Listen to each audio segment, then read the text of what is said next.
Do you feel the pulse?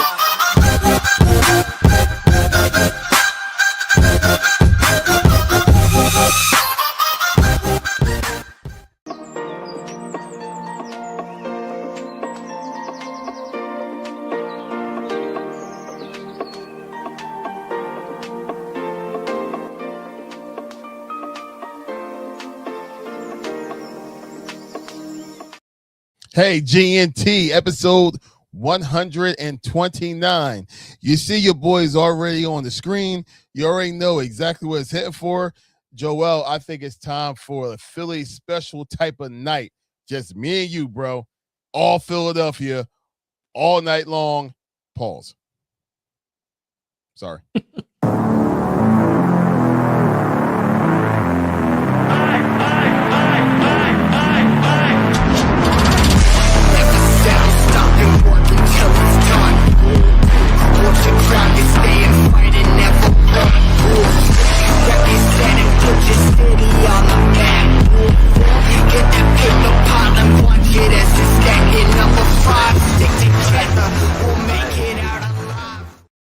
What's going on, GNT family? And what's going on, Joel? How you feeling today, bro? All good, all good, all good. Shout out to everyone that's joining the show today. GNT Sportstalk. Let's get it, baby. Hey, look, by the way, your captain speaking. Welcome aboard episode 129. 129. We had 129 episodes, which is all crazy to me. And I cannot wait to get into our conversation tonight. Unfortunately, we are one man short. Tone had other situations, and well, my man had to make some money. He had work, so he wasn't able to join us tonight. But it's okay, Tone. Don't worry about it. We're gonna hold down the fort. You got nothing to worry about, brother. So just keep on holding on and doing what you do. It's good to see you. Good to see you. Hi, right back to you. Good to see you. Good to see you. All right, so look, let's get right into it. First things first, Joel, we usually, right in as soon as April begins, we go right into our Autism Awareness Month type conversation. Usually have our special guests and stuff like that. But right now, because literally it just dropped today, like it being the first, it being April Fool's Day, we didn't want to go ahead and start off the month on this day. So we're going to go ahead and continue our conversation of just autism awareness going on next month. Oh, I'm sorry, next week. So that's when we officially going to go ahead and start having those conversations, those deep conversations about Autism Awareness Month. But don't worry about it just because we're not doing it today. We also want to make sure Tone was here too. It's important to have the one individual, the one parent that's part of the panel that has a child with autism to be here with us as well. So we can go ahead and really dive into how it's been for him since last year at this time into this year as him being a parent with a child with autism, as well as our guest that we're going to have as well. So just look forward to our conversations going on soon when it comes to that awareness, because it's something that's near and dear to the GNT crew, and we want to make sure that we continue that conversation. So don't worry about it. The conversation is going to happen soon. But right now, we have a fight that's about to happen. Joel, what is the details that we needed to go ahead and talk about? Because they are already hyping up this thing individually already. Oh, yeah, man. It's official. It's official. Jerron Boot Tennis from Philadelphia will be taking on Xander Zayas in Brooklyn at the Barclays Center, June 27th. And man, this is a must-see fight. Due to the fact that you got a young Puerto Rican champion in Xander, 23 years old. He's 23 with 23-0, 13 knockouts, taking on 28-year-old Boots, Jerron Boot Tennis. You guys know who he is, here from Philly. Both for the tail of the tape, obviously, they're both right there at the same height, 5'10", 5'10". But Boots has the 35 victories with 31 by knockout. So this is going to be a very, very must-see, very, very good fight, but must-see. And, like it says, pursuit of greatness. And that's exactly what it is for these two individuals. And man, I can't be more than happier for obviously Jerron Booth Tennis. You guys knows we got a little ties with him. And man, I can't wait to see this fight. I will be in attendance, by the way. For sure. Not For not sure. not surprised I at will all. be there. At all. Not surprised. Not Yep. surprised. I do my best. Where everything is going on with my family, I do my best to be there too. But yeah, this is definitely going to be a fight that's going to be worth watching, because you have, basically when you look at the two men together, there's not one that you can say like has the advantage over the other when it comes to just stature and size. They both size-wise almost look exactly the same. Sarah, how you doing? It's good to see you. Good to see you. Thank you for tuning in. Like they're the same stature, the same size, same everything. So therefore, like that's not going to be anything that's going to be off-putting. They're both great fighters, great styles. In fact, I believe their styles is pretty close too. Pretty daggone close. Yes. Thank you. Sarah, you need to be here more often with us. Every Wednesday we are here, and I need you to be here with us as well. Okay. So yes, let's follow her lead. She was the first like, and how dare y'all not like us first? So thank you, Sarah. I appreciate that. And yes, like and subscribe. I appreciate you so much, Sarah. Appreciate you so much. Yeah, be there with us. All right. So yeah, so this fight is one of the ones that we definitely wanted to see. We wanted to go and have that type of, like that type of fight actually be there for us. Hey, first things first, how you doing? You guys know what y'all, that people are not interested in sports and live because the guys like to talk. Well, here's the thing, right? And you're right. It's okay. We like to talk sports. And we like to talk sports, especially on Wednesdays.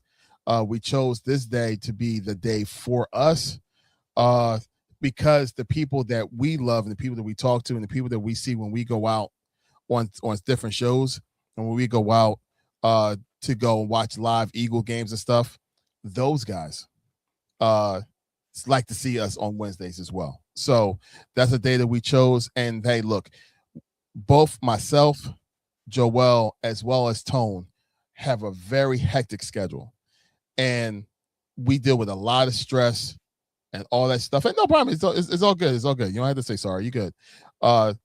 This is our getaway. This allows us to get away from our, the hustle and bustle of life and be able to actually be there for, like, with y'all guys to talk something that's dear to us that always goes on. So no, it's all good. We're not worried about the people. We ain't worrying about all that stuff. Look, if you come in here and enjoy a show with us, then that's what it's about.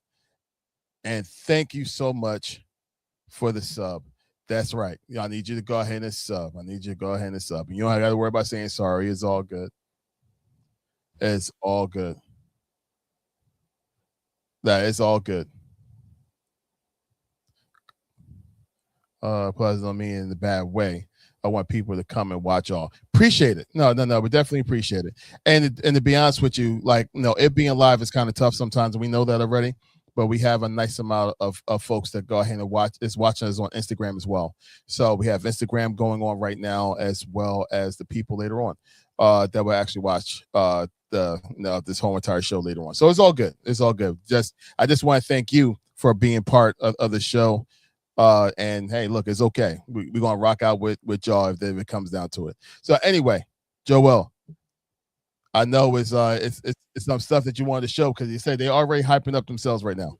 Listen, this fight just got announced and it's already blowing up on social media. But more importantly, the challenger and the champion, because Xander is the champion. They're fighting for 2 belts.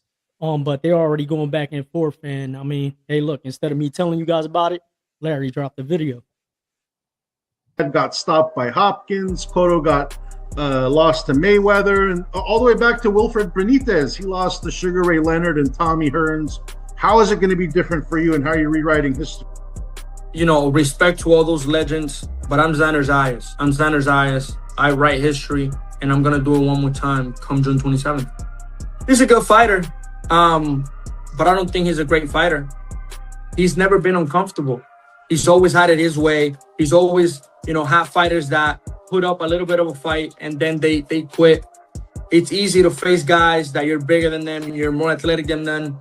But when you're facing a guy that is as big as you, that is as athletic as you, that is as composed, as smart as you, I'm gonna rip his heart out. I'm gonna take him. I'm gonna take him to somewhere he's never been. He's gonna feel uncomfortable. He's gonna be uncomfortable when it comes to fight night. When you have a young champion that is willing to risk everything to go in there, man, that's scary. And he has me now in front of him, and he's gonna have to adjust because he's gonna be really, really uncomfortable come fight night. He will see why this 23-year-old is a unified world champion. You ain't gonna do. Ooh, well, we know how you feel about it, Larry. It's all right. We have someone that's on our show always supports and watches the Seahawks. So we need you to support him whenever he's on here, because we do talk a lot of trash Seahawks versus the Eagles all the time. So yeah, we need you to go ahead and be here. Sarah, you have yourself a great night. You go ahead and take care. Thank you so much for being in. And she said, by the way, this is our first time watching this, and I appreciate you so much. Thank you so much. Thanks for the likes, and thanks for trying to lead the party to go ahead and like the show. I'm sorry. So go ahead, Joel. Listen, man, Xander said a lot. There was a lot to unpack there, but listen, like, obviously, he's 23. He's the champion. He's confident. He definitely has the skill, and he's in, upward trajectory in his career and doing all those things. But I just think, like when you got your kids, I got my kids, when they start saying the little stuff that they bit off a little more than they can chew. I think this is going to be going to eat a can of humble soup for sure. That's my prediction. Obviously, I'm going for Jaron Boo Tennis. I think he's going to come out victorious that day. I think it is going to end early. I would say probably not. I don't even want to say early. I think it's not going to go past the 8th round. That's my prediction already for the fight. But I just think, there's a lot. Again, like I said, there's a lot to unpack there. He hasn't fought anyone, this and this and that. That's typically like the first thing anyone says when they talk about Jaron Boo Tennis. But you only can fight whoever's willing to fight you. You only can fight whoever's in front of you. So this is going to be one of many of next opponents that he's going to be across from that is of the caliber of Xander Zayas or better. And we're going to see, man. I think I don't even want to say I think. I pretty much can say I know that Jaron Boo Tennis will be victorious on June 27th and by knockout. Wow. Okay. So but you're not again, I'm not Fine. saying anything that, look, I could talk about it, but I'll let him tell you. So drop the video, Blair. What kind of Jaron can we expect against Zayas Zayas? You're going to see whatever I want to. You're going to see whatever. Any and everything. The boxing, walking down, the sharp IQ, defense, speed. Like I said, it's going to end however I want it to end. I'm having my way with these guys, straight like that. Wow. The confidence in that man always. Every time we even we hear him speak, or like on a personal note, from you, Joel, because of the connections that you have, when you hear about him and his work ethic, is always top notch. His confidence is high, so that's what's needed, especially for a fight in which what he's about to have back in now in June. Right. And the thing is he's talking about it, but things that to pick up on the video, he's talking about it with a smile because the time it's just time. Like, you know what I mean? A lot of people give him a lot of crap, specifically because of the resume and him not fighting specific opponents or worthy opponents to each and every, but in the lens that people want to see. But there's a lot to boxing, and we've learned that since we've been doing this podcast and having trainers on, having pro boxers on, and getting familiar with the sport a little bit more and diving deeper and knowing that it really takes two teams, not two fighters, two teams to make a fight. You got the promotion team, you got, then you got the coaches and the trainers and all that stuff. And then you got the fighters. It's not just the fighters making these decisions. So a lot of people can make a deal when it makes sense. A lot of people can't when it doesn't make sense for, various reasons. But, again, going back to that interview specifically, what sticks out to me is the smile on his face, because I just feel like he's just finally happy that he has the opponent where everybody's going to say, hey, he's worthy, blah, blah, blah, all that stuff. And in everyone's lens is someone that, is very good and is going to look good on the resume. He's 23-0, you know what I mean? So look, man, again, a lot to unpack from everything that Xander said, but again, like he's 23. I just think I'm not saying that he's not ever going to be great or anything like that. I just think is levels, and I think that night is going to show that Booth's been around a little longer, you know what I mean, and stuff like that. But more importantly, man, again, going back to that interview and just seeing the smile, it's like finally I got the fight to prove to everybody in the boxing world that he's a problem. You know what I mean? And he's going to show it that night. So here's the thing, right? We, because of experience, naturally, we're going to go ahead and ride with Boots. Also, too, we just fans. We're a fan of Boot Ennis. We believe in the boxer and the skill set that he has. But if there was a fighter that will give him a problem that's out here right now, it would be the man that he's about to face right here in June.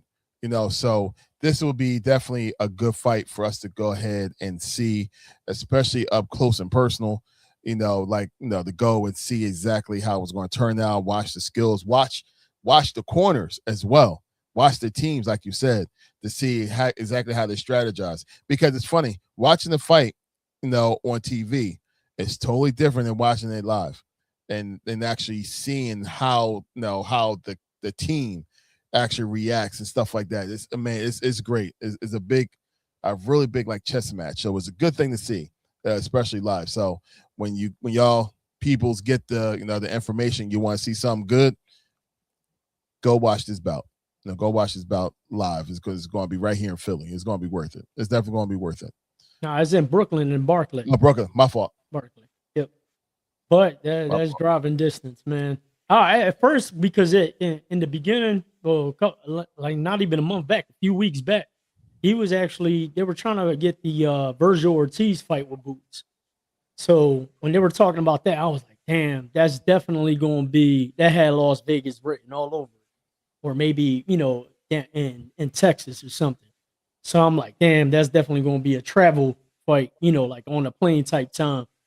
So, as soon as that fight kind of like fell apart, with the whole thing that Virgil Ortiz got going on with Golden Boy and Oscar right now, they put this fight quickly together. And, shout out to Xander. He was the one that actually pushed to get the fight and make the fight happen. So shout out to him and his team.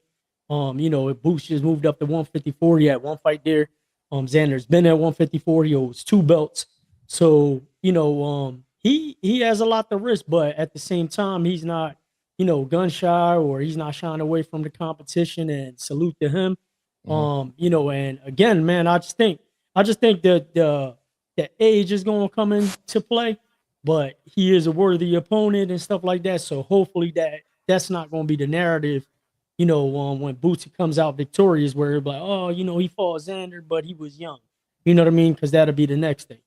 But look, man, I just think, just looking at both fighters and looking at how they were, and and their opponents, Xander does have better opponents on his resume. We went back and forth on this when I was in Costa Rica with my cousin Ed. We were going back and forth because he was, defending Xander's resume, I was defending Boo's resume, and we going back and forth and stuff like that. But at the end of the day, man, look, the line is drawn in the sand. We're gonna see who comes out victorious, and you already know me and Ed got a bet going on too. So we're gonna see what's going on. Yep. So once again, that's the fight that we're referring to.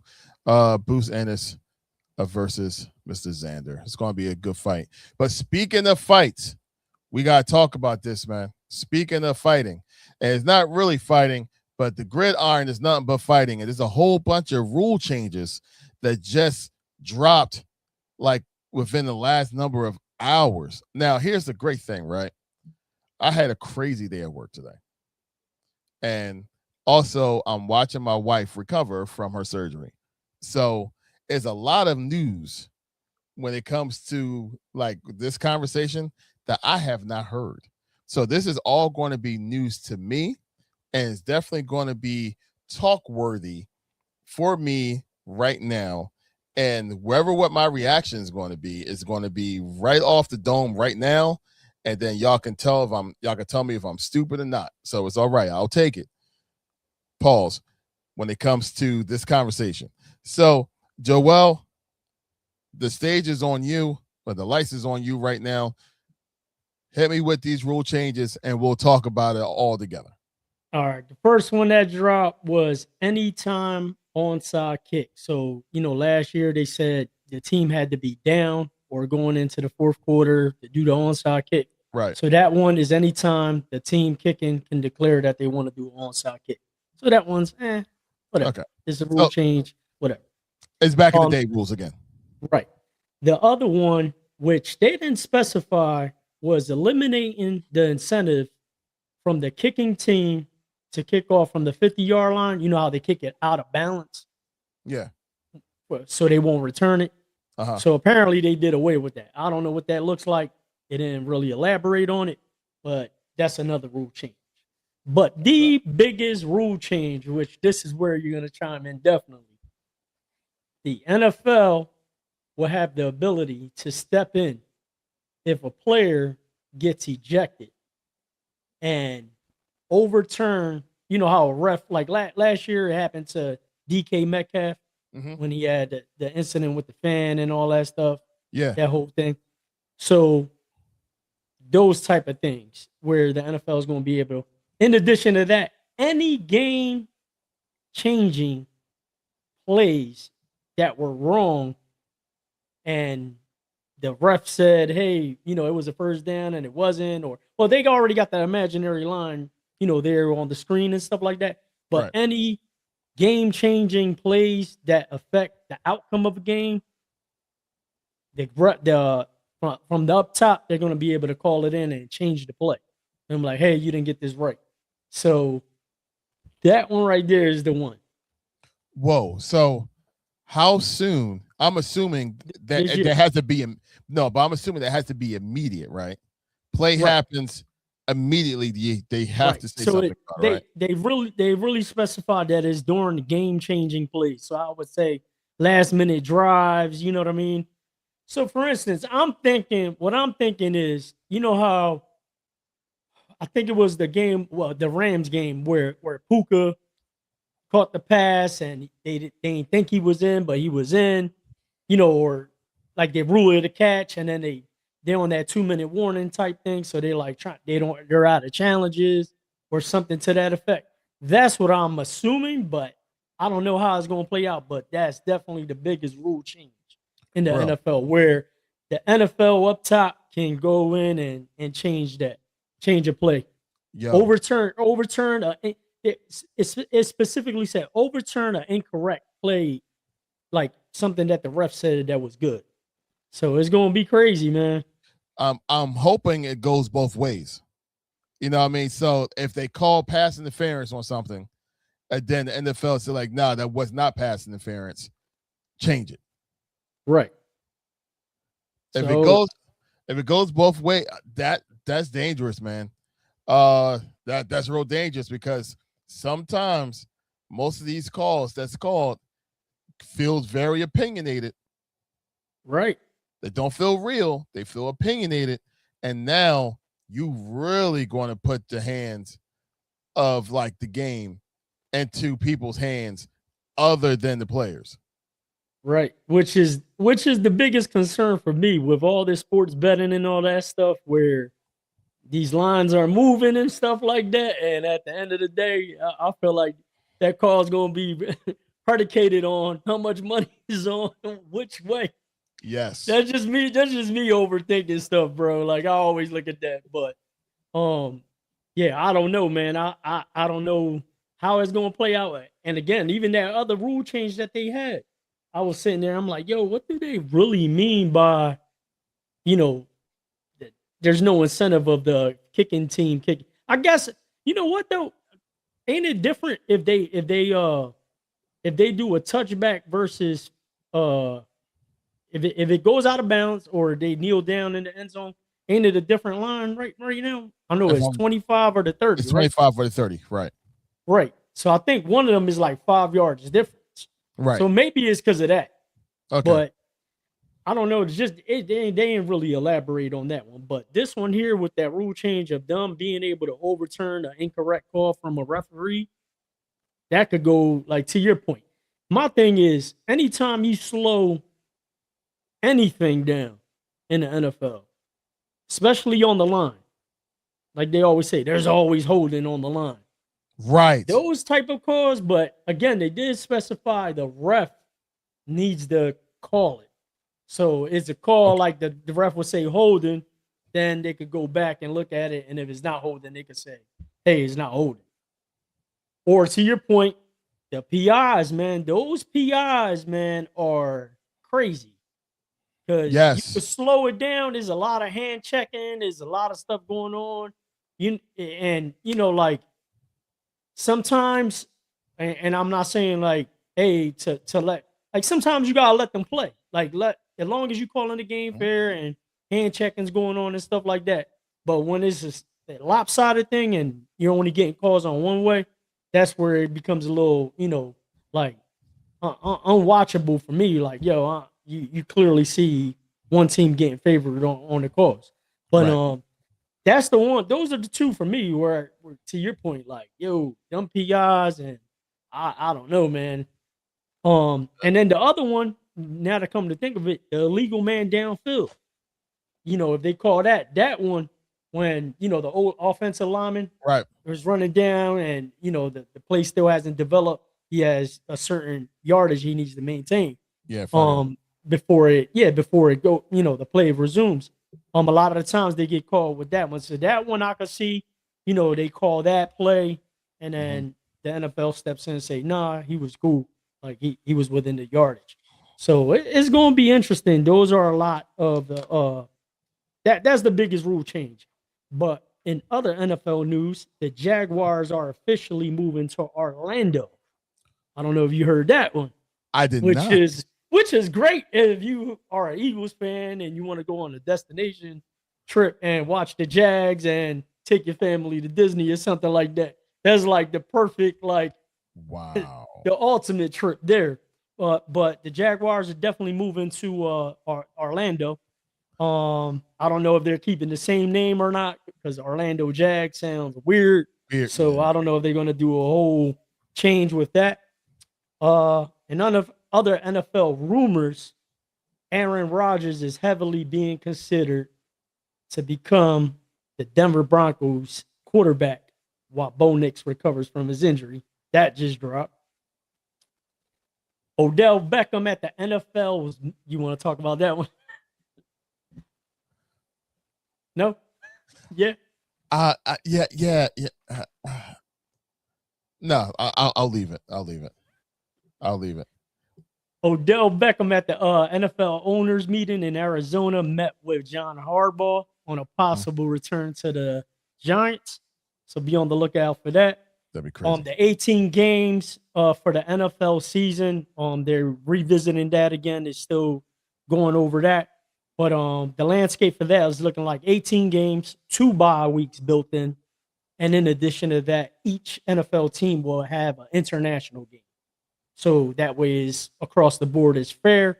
So that will be like, kind of like the cookie cutter for the games. So you'll have, both 9-9 home and away games, but each team will have an international game. Fun fact, Super Bowl this year, the next day that Monday, a lot of people should have off if you have one of those government jobs because it's President's Day on that following Monday. So that's a fun fact there. And then the one that just dropped like right before we came on, Puka Nacua has entered rehab. So that was the one that I told you that just happened. So he just entered into a drug rehab program. I don't know if you guys saw, in the last 3 weeks, there's been a lot of stuff coming out of LA, as far as like things that he's been involved in and stuff like that, with videos of seeing himself just clearly intoxicated and a lot of things going on. So, again, prayers up for him. Hopefully he could get right and be ready for the season. But that's the NFL news, NFL changes. Your thoughts, Larry? Yo, well, it makes sense. First off, let's go with the Puka Nacua. It makes sense why that rumor was out there that the Rams was shopping them. Now it all makes sense. Especially, I mean, look, it's funny because we was making a joke, last week about how he, how the report was is that he bit that individual. Like after the argument, then he went ahead and bit her, which is 100% terrible, even though we was kind of trying to make a light joke out of the situation. But I mean, it really goes to show that rumors don't just pop up out of nowhere. I mean, there's a reason why a rumor like that was there. Because when we heard the rumor that Puka Nacua was sitting there on the trade block, or they're at least talking to people about moving them, we all like, Puka Nacua is like one of the top 5, if not top 10 wide receivers in the league. Everybody should be happy to go ahead and see if they can get their hands on having him on their team. Like, Puka Nacua is an amazing player. But all of a sudden that rumor went ahead and popped up. And I remember the stupidness with this thank you, with this AJ Brown thing. It was like, oh, would you trade Puka Nacua for AJ Brown? It was like, a part of me was like, if we have to trade AJ Brown, why not try to go ahead and get Puka Nacua? But so it kind of it makes sense that that rumor was there, because the fact that he's really going through something right now. You know what I mean? And to have him being checked in, that's kudos to him to want to do better and want to have better. But I mean, now the rumors all make sense. Yeah, it's crazy because he's during a contract year too. Like he's due for a new contract. JSN just set the market, and to your point, he's top 5 receiver in the league, and he can really capitalize on getting a huge contract, and all this stuff just started like just happening. So I really don't know, like what's going on with him and stuff like that, man. You just kind of think like you just like, again, we talked about the whole mental health type thing, where he's clearly a superstar in the league, loved by the LA Rams fans, and is one of the top receivers. And here, during the offseason, just making very, very bad decisions where, your team's coming off a loss in the NFC Championship, where you should be grinding and getting right and getting ready for the season. And more importantly, securing that bag. You know what I mean? But meanwhile, you're sitting there like just doing some weird stuff. You know what I mean? Absolutely. Continue, Joel. Yeah, I think you need a break, but definitely that was like the shocking news. But right before we jumped on, just Puka Nacua, I don't even want to say shocking. I think it's something that had to happen. Hopefully, it was something that to Larry's point, that he wanted to do on his own, to correct. Hopefully, it was a combination of that, mainly that, but hopefully he has some people around him, like his agent or the team or some of his close friends and family that care about him and really encourage them to take that route. So again, prayers up to him. Hopefully he comes out of it on the positive side. And I don't know what little Miriam, shout out to you. I don't know what you're talking about. What, but what's up to you? And shout out to Taya. Just jumped in on IG as well. Yeah, absolutely. I was just about to go ahead and mention my IG family. I do see y'all. We see y'all. Lady Leo, we see you. D-Boy, we see you. You. Charlie Rock, thank you for tuning in. Appreciate you. PTG, I can pronounce that one. Good to see you as well. Thank you so much. Thanks all y'all guys for tuning in. Oh, that's what it was. The Aaron Rodgers thing is on Tire. Tire just put it up. Well, he's not going back to Pittsburgh. So far, Aaron Rodgers hasn't made it clear that he's going to come back to even play. Shocker. But like I want to say, like there's 4 hours ago, that's when the news came out that Denver is seriously considering pursuing Aaron Rodgers to be the backfill basically until Bo Nix gets back. So I don't know how true that is, but that's one of the rumors that are out there. So hopefully we see what's up. And what up, the lady Leo? She just said what's up on IG as well. And we are all caught up on IG. Fantastic. Thanks everybody for on IG for tuning in. And of course, our YouTube family popping in and out, pause, when it comes to being on the show. Look, we're Philadelphians, right? You know, we have to, take some kind of responsibilities of us being a Philadelphian. And the one thing that I have to take into consideration, especially me being a Philadelphia Eagles fan, and, shout out to Tone for not being here so he don't have to partake in this conversation, because, his words may be straight blasphemous being an ex-Cowboy fan. But and we have Ty on, so she can chime in. I can't wait. There we go. It only makes sense that we have this conversation. This Jalen Hurts story that just came out. It started like a day ago, right? I have my take on it. Joel, I'm sure you have your take on it. But all of a sudden now, it was Jalen Hurts that said that he wanted to have the last play in the playoffs. That was basically a four-way go to the wideouts, which is the same play that our ex-offensive coordinator actually said. And Jalen thought was the right thing to do. And it would end up being a terrible move. So in other words, the media right now is trying to put all the blame on not just our old OC. They want to put the blame on Jalen. And then they also want to put the blame on Jalen when it comes to his I don't want to say that, he was going against Kellen Moore, but supposedly he was being very reluctant when it comes to taking on that offense.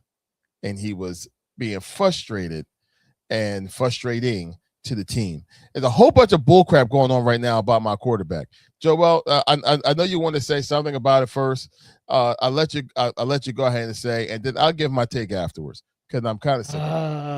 Man, I just don't know why. Why does this continuously happen? Why does it continuously arises about this thing, man? And it's like, to me, look, man, there was a lot of reports. There's reports that, him and the team aren't seeing eye to eye, and, a possible breakup during the following season. They're already talking about the following season, whether he plays good or not, or whether he plays and he advances for so many different things.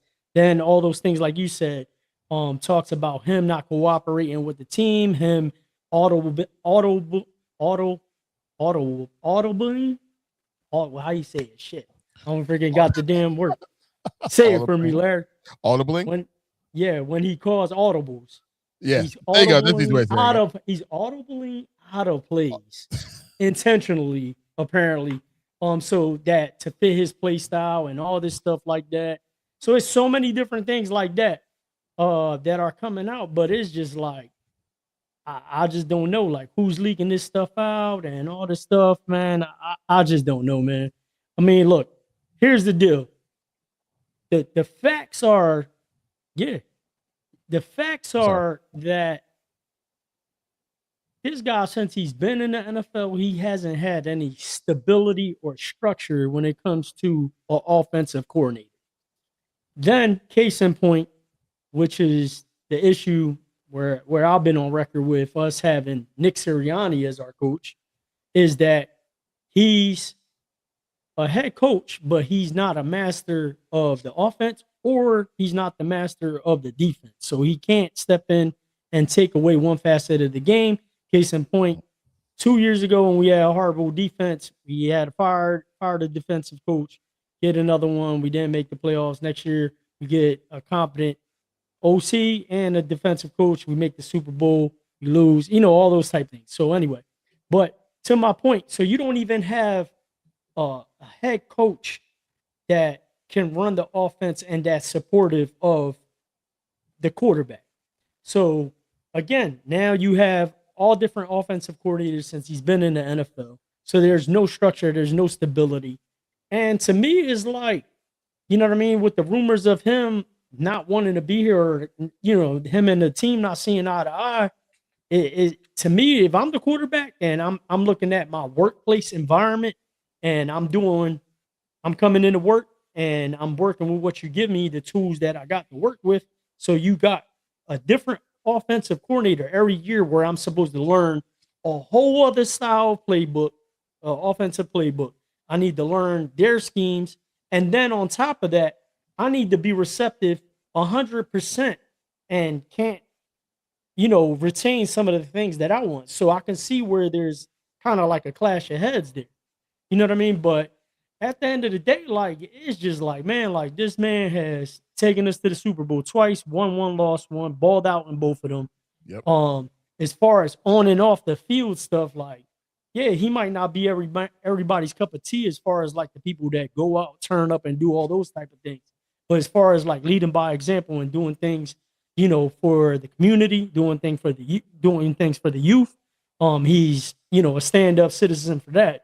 That's for sure. Nobody can take away from that. And I can only imagine if he had any, one of them chinks in his armor or something like that, like where, someone could point that out and be like, yo, he doesn't really conduct himself right off the field. And, it'd just be another thing to talk about Jalen about. But, it just, to me, it's just bothersome for me, bro. I'm just like, come on, bro. Like, we still haven't even got into the draft to build some, add some pieces around this team. You just got a whole new offensive coordinators and head quarterback coach and all this stuff. You know what I mean? And they're coming, with high honors from the teams that they came from. So we're gonna see what happens with that. But with all these rumors already swirling and things that are going on right now, and it's coming from good sources, so we're gonna see what happens. But I mean, it's just like, come on, man. Like this is, I'm personally over it already, and we're not even, again, like I said, the draft's not even here. Family, I always feel as though if there's any team for the media all over the nation, it's not just Philadelphia, all over the nation, if there was a team that everybody wants to just dump on, it's always the Philadelphia Eagles. And then they always want to dump stupid stuff when it comes to division on the Philadelphia Eagles. Here's the thing, right? And I keep saying this, but I'm going to say it for real. Now this time with no hatred. You have a quarterback that's known to step up when the game is needed. Like you said, Joel, 2 Super Bowls this man went to. Says 2 Super Bowls this man went to would have been the MVP of both games because he was the one that balled out. He was the better quarterback on the field in both those games. I don't care what nobody say. He was the better quarterback in both those games. Would have won the MVP for both games, right? So he made the 2 Super Bowls, which is the top number of all quarterbacks in all Philadelphia history. No other quarterback made it to 2 Super Bowls as a starting quarterback in this franchise history. No other quarterback except for this one, right? So 2 Super Bowl appearances. Lamar can't say that. Josh can't say that. Burrow can't say that. Prescott can't say that. Herbert can't say that. I could keep on going. Aaron Rodgers can't say that. Let's go back. Drew Bledsoe can't say that. Brett Favre can't say that. Randall Cunningham can't say that. And I love Randall. You have all these other teams, all these other quarterbacks that's out here over the time. They have their own tinks in their armor, like you said, Joel. But for some reason, they always want to go ahead and call some kind of division when it comes to my quarterback and this squad. So you can't get no more traction on AJ. That rumor is now falling down. There's no longer a midst of having a good conversation no more. So now you have to go straight to Jalen. Yeah, they're talking about how we possibly drafting another quarterback during the draft, like early. And that's my thing, is like, for everyone that really is not a fan of Jalen, you could say that's an Eagles fan, because obviously, I can see why other people aren't Eagles fans. But if you're an Eagles fan, you want, like, I just really want to know, like, what's your plan B? Because, like, I'm cool with having Jalen as my quarterback. That's just me personally as an Eagles fan, and knowing that in the biggest stage, like, he's going to show up. He's going to prepare himself for the biggest game, and he's going to ball out. So you're going to have a real hard time convincing me, like, straight up, like, anybody in the NFL. Like, the only one that I would say, like, oh, yeah, Patrick Mahomes, okay. I will do that one. Like, you know what I mean? I'm not going to be crazy, and I would definitely do that. But anybody else is like, yo, like, all right, who are you talking about specifically? Maybe Josh Allen? Maybe? Because he really hasn't had top receivers. You know what I mean? Mm-hmm. You want to say Lamar, but, we talked about it on this podcast. Every time it comes for, it's like, what can go wrong will go wrong. You know what I mean? And Joe Burrow, he gets hurt too much. So it's like, so who are you, like, who you want to replace Jalen is my thing. It's like, all right, you don't like him. All right, what's the next plan? You know what I mean? So it's like, that's the frustrating part for me. It's like everybody wants to say something and talk about it. Oh, he's really not it. He's not doing this. He's not doing that. Bro, he won one, lost one. Balled out in both. Like, what more do you want for this guy? You know what I mean? Yeah, he's not like, me personally, I think is something like, like, he's just not like I don't want to say not like a likable dude, because I really haven't heard anybody say nothing too bad about him, like teammate wise. Because they were saying, like, they don't like his body language and all this stuff, and he's not receptive, and all this weird stuff is coming out. But I'm just like, yo, like, all right, what's really the alternative? Like, I just think the guy is bothered. He's like, bro, like, AJ don't acting like he don't want to be here after we went to the 2 Super Bowls, won one, lost one, whatever. You know what I mean? Like, it's just like, and then you just see how the organization is treating you without having stability around you. And, I personally think he just don't bang with Sirianni, like, honestly. And that's probably part of it. So here's the thing, right? We would never know. Yeah, we won't. Until Jalen talks later on. And the thing is, with Jalen, just his personality, he's not going to talk. Right. He's not going to. If he's upset or anything, we will never know. We will never know. He'll just go ahead and put his head down and go ahead and get back to work. But here's the thing, right? A lot of times, and it's unfortunate. I'm gonna say it's unfortunate. Jalen doesn't have a whole lot of stability when it comes to his offensive coordinators. It's because he got them all jobs. If it wasn't for Jalen Hurts and what he did all these years, every single one of them, except for 2 of them, except for 2, I can say 2. You got Mr. Johnson, and we got our lovely guy from last year. I'm not even going to say his name until after a year after he's gone. But those 2 guys, those are the only ones we can actually say. Everybody else, they got promoted because of Jalen Hurts. Promoted. Jalen Hurts. Right. Jalen Hurts is going to win for you if everything is in play. If everything is in place correctly, he's going to win and then get you a higher paid job. I'm pretty sure, if I'm correct, Kellen Moore didn't get promoted with Dak Prescott. Kellen Moore didn't get promoted when they come to Mr. Herbert. Kellen Moore didn't get any of those type of promotions with any of those quarterbacks. All of a sudden, he has 1 year. Now, granted, Saquon helps. Just saying. That's what I was going to tell you, because that's the second part of it. Well, the Eagles have A.J. Brown. They have Saquon. They have Devontae Smith. So if he didn't, this is how people think. So if he didn't have them, he wouldn't be shit. Like, hold up. The point is, he's doing what he needs to do, but you're trying to say he's really not nobody because he has these people around him. Like, make it make sense to me. I mean, look, last time I checked, we won the Super Bowl. Very happy, very exciting time for us. We were all at Dimensions. You remember. But anyway, it was a good time. That's my thing. Is like, yo, I get what you're trying to say. Like, yo, if you really didn't have these guys around, could you imagine Lamar on this team? Could you imagine Joe Burrow? Yeah, Joe Burrow would get hurt and Tanner McKee would be our quarterback. That's what would happen. You know what I mean? So it's just like, man, I really hate this. I hate this topic. I hate it so bad. So much. Here's the thing, right? All right. So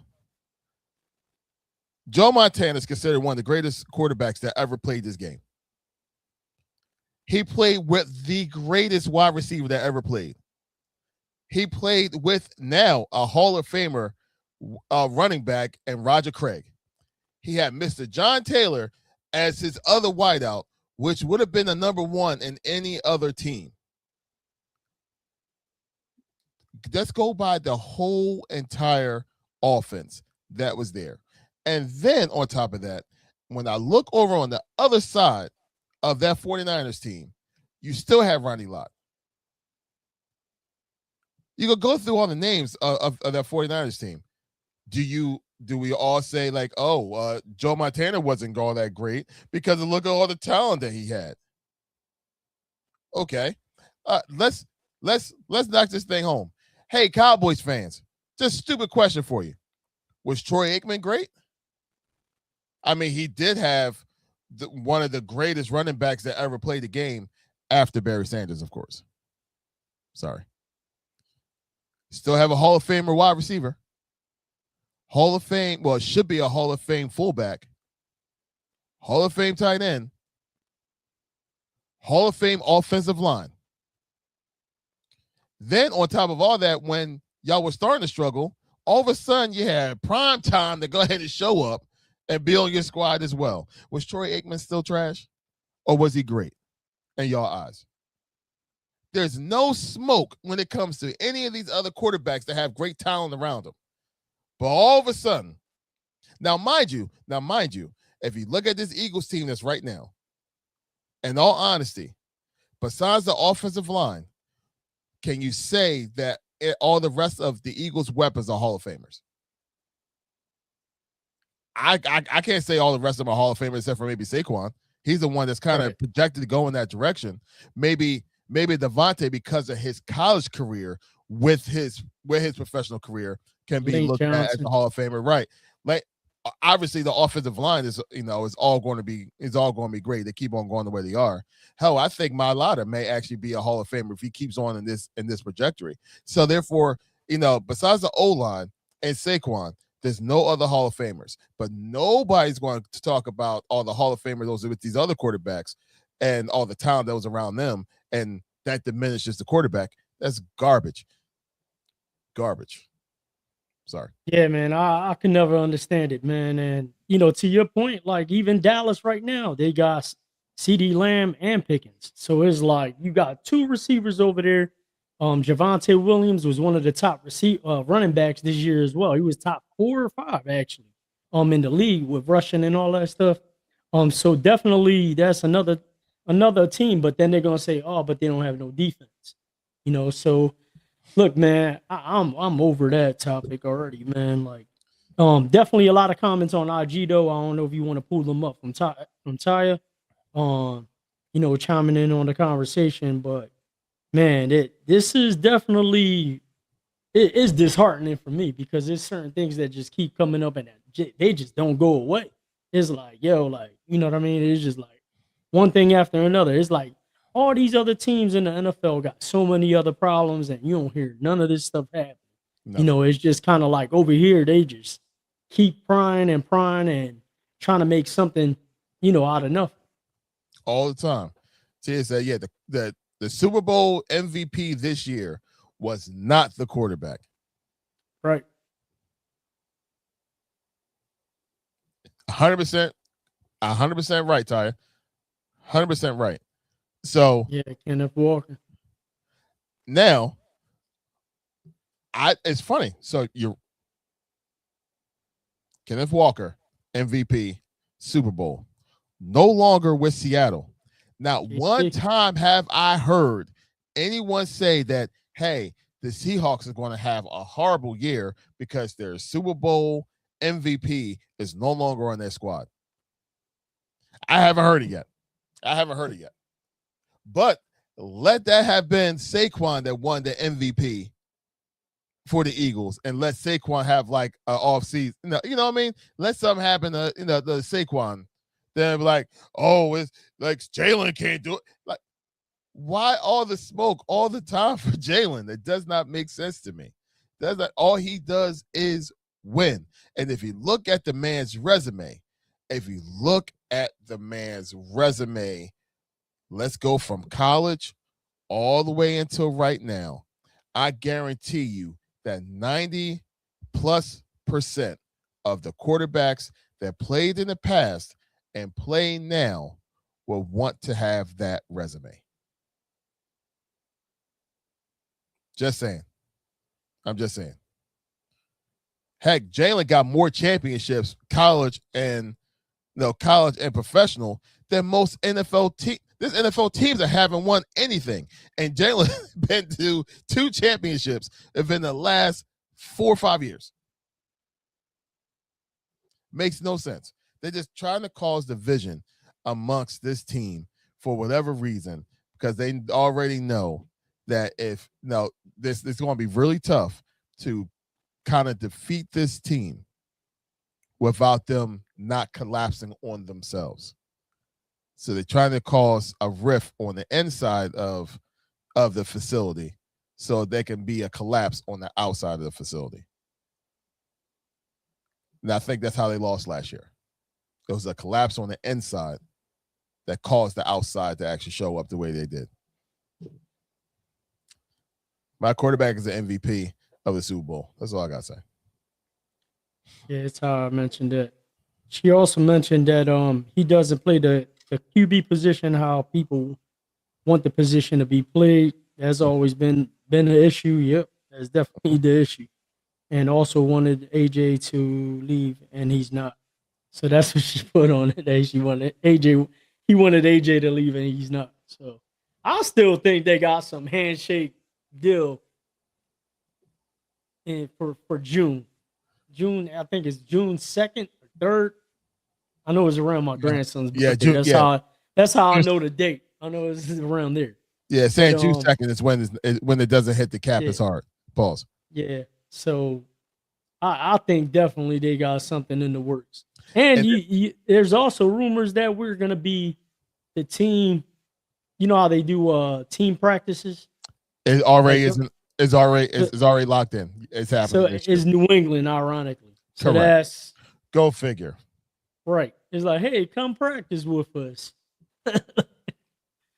So I don't know, man. I think it would be good for both sides, honestly, at this point. And I got an AJ Brown jersey. We got Hollywood Brown. He chose number 0. That didn't happen. I was hoping he took 11, but it's cool because I'm Jay Brown. You already know that. People like, what? Hold on, Jay Brown. Hold on. I don't know what he's talking about. That's more of a GNT after hour type of answer. But I don't even think Ty knows that story. I don't even think Ty knows the Jay Brown story. She will be the only one that will know. Probably so. And I don't think she does, actually. I don't think we talked about that one. I think that was like early. That was one of the first first episodes. Maybe not. I think she might. She might. Yeah. Well, we'll see. Hey Ty, if you do, just like message me later if you actually know what he's talking about. But nonetheless, man, it's like we had to talk about that. Us as Philadelphia Eagles fans, minus Tone being here. Much love, Tone. Like we had to talk about that one. That's going to piss me off into the high ends, man. I'm already sick of it already, but it's cool. I mean, as Philadelphia Eagles fans, we're going to run into that, but I will say this, and Howie, I still trust. So I can't wait for him to, like, something miraculous is going to happen. Like something crazy is going to happen. And the whole entire NFL is like, I can't believe how Roseman did this again. Why the league keep allowing him to do this stuff? Yeah, I can't wait because it's going to happen. He was sitting there. They highlighted him talking to the GM from Cleveland. Yes, sir. Man, that Myles Garrett thing makes so much sense. Now, why are you letting that man die? I don't want to say die, but his career die. Like, he's so good. Like, he has to be on a competitor, bro. It's just bad product for the NFL. How you got that dominant player on that team? It's just bad. Just trade him. Do a solid. Just trade him to the Eagles, though, of course. You see that guy that's right there? Yeah. What we did for Green Bay. Correct. He could do that with the Eagles. Showing up, bro. Yeah. We got you. Lockers warm. Ty, I'll tell you the story one day. We're running out of time today. Yeah, you ain't gonna tell the story right now. But nonetheless, last thing that we want to go ahead and talk about this real quick because we are approaching the end of the episode. It has everything to do. I'm not going to do the background. Do I have this real quick? I do. We want to talk about these guys real quick. Just real quick. Just real quick. And this is usually the time when, us sports fans start to get sad. Because when the baseball bats start swinging, that's when, the sadness of the NFL is gone. But it's okay. It's okay. This Phil's team, I'm really curious, Joel, because you are a Phillies fan through and through. Every single time, if it's not a GNT hat on, it's a Phillies hat on. So you are a true fan through and through. How do you feel about this Phil's team as the season begins? Because I tell you, I am up and down right now. Man, 2 days ago, I was on. I don't even want to say that. What I was going to say, because of a whole mental health thing and stuff like that. Oh. But I was in a pretty bad place. Let's just say that the last couple of days with us picking up the 2 wins, now we're 3-3. I'm trying to, come back, digress, back to reality, and say, look, it's the start of the season. But it started off horrible, and and specifically, like the heart of the lineup. At one point, the best hitter or one of the top 2 hitters were not any of the people in the top 4. It was the rookie Crawford had the most hits, tied with Bone. So it was very concerning. And then, again, like we got issues. I don't want to say issues, but Nola's not looking like Nola from before. We really need him to pull through. But it was looking bad, but again, we're 3-3 right now. We got 2 wins in a row. We're headed to Colorado, so we're gonna see the first road trip, see what happens. But it is a long season. Like I said last week, man, I'm waiting until September to see where this team's at, because that's where we're at. This team needs to fast forward all the way to that point and produce and just come to play. Don't forget the bets, because that's what's been happening in the last couple of years in October. So hopefully we can get there and they can make some noise. But right now, the way it started, it was shaky. Again, the last 2 games they won. So, shout out to them. Hopefully it's the kickstart they need. They're going on a road trip so they could build some team chemistry and all that type of stuff. And today was a walk-off. It was down freaking 3 runs heading in. Sosa came up big as far as hitting a RBI. Got an RBI hit to tie, and then Crawford first career walk-off. So, and he had 3 hits today. So here's the thing. And first thing first, DJ, good to see you, man. Thank you so much for tuning in. Thank you so much. This Phillies team. Oh, and let me drop this because we're not talking about Hurts no more. This Phillies team. The biggest thing that I can say about this team is basically the youth, man. The youth. Like, thank goodness we starting to see the younger players that they was like coveting and making sure that they kept like away from everybody. They're starting to now play. They was talking about Painter for how long? And the young man pitched a gem yesterday. Listen, they was talking about him for 2 years already. I thought Damn. it was an actual painter that they had in the clubhouse painting. Like, they're like, oh, this guy's painter. He's going to be good. He's going to be good. But, man, he came out on, I think his game was on, when was it? Monday he played or yesterday? It was yesterday's one. It was yesterday. Yeah, yesterday. So he came, man, he did his thing, man. He came out, he had some strikeouts. I'm just happy he's looking like who everyone was talking about. So we definitely. Red number 1, finger in red number 1. It's like to have Painter like come in and do what he did. Have Crawford come in and do what he did. Now there's and there's still more out there. I mean, they was talking about Crawford for like 5 years, man. They was talking about Crawford for a long time and how they did not want to like lose him in any kind of trades and stuff like that. Thank goodness they held on to at least some of these pieces and now let them go ahead and develop and blossom.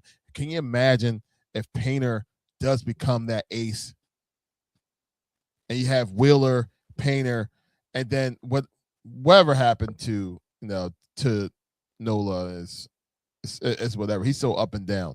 But it's good to know that we will have another player that's there that we can kind of depend on. That's young, and hopefully he'll have that experience as he goes to actually like not get choked, not get choked up when the time get tough. You know what I mean? So I mean, I'm excited for the youth of this team. If I can be excited for anything, it's the youth. Yeah, definitely. And Crawford, man, his dad was a phenomenal player. So Carl Crawford, man, he was for Tampa Bay, man. He was good, man. So absolutely. Hopefully, he keeps it up, man. But again, 3 hits today, walk off. When he came through, man, and I think the team rallied around that big time. So again, heading into the road trip, we're gonna see what happens. Absolutely. Hey, look, that's GIR.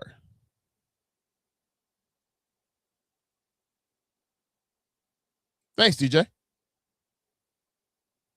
Probably explain to me what the heck that means. But we're right at the end of the show. Folks like DJ, folks like Sarah, folks like the other gentleman we had earlier. Anyway, every single person that showed up tonight, we appreciate every single one of y'all. Our IG was popping as always with Taya, with Superman, with Arthur T, with Miss Taya, Natural Beauty. So many folks. Rosario, I see Rosario on here as well. Like it's so many folks. We appreciate every single one of y'all for tuning in tonight. Man, what a time that we had. We appreciate y'all guys. Joel, hold on. There we go. Bird game. And listen, thank you guys for tuning in on another episode of GNT Sports Talk. Again, like Larry mentioned, it is Autism Awareness Month. We do have 20% off going on right now on our GNT pop-up shop. In addition to that, 10% of the proceeds will be donated to a nonprofit organization that supports autism awareness. So go to the GM pop-up shop, QR code at the top of the screen. Bird Gang, checking out. Thank you. Have a good night. Hey, look, we appreciate once again every single one of y'all for tuning in and being there with us. Where would we be without y'all, guys? We appreciate y'all so much. Since we talked about the pop-up shop, what exactly are we talking about? Oh, we're talking about this. Go ahead and watch. Hey, yo, chef. And I'm feeling good. I got a feeling I'm on my way to make a couple millions. They didn't see all the hard work in the basement. They gonna see me shine bright from the ceiling. I got a feeling some gon' like it, some gon' hate it, most gon' love it. They say, you think you should boozy? I say, no, bitch, I'm bubble. I got a feeling I do what I want, ayy. I do what you can't. If you ain't putting gas in my tank or cash in my bank, I don't give a fuck what you think. I got a feeling I am the one, no, I'll never be second. And when I die, I won't just die. Cause when I die as a legend. I got a feeling.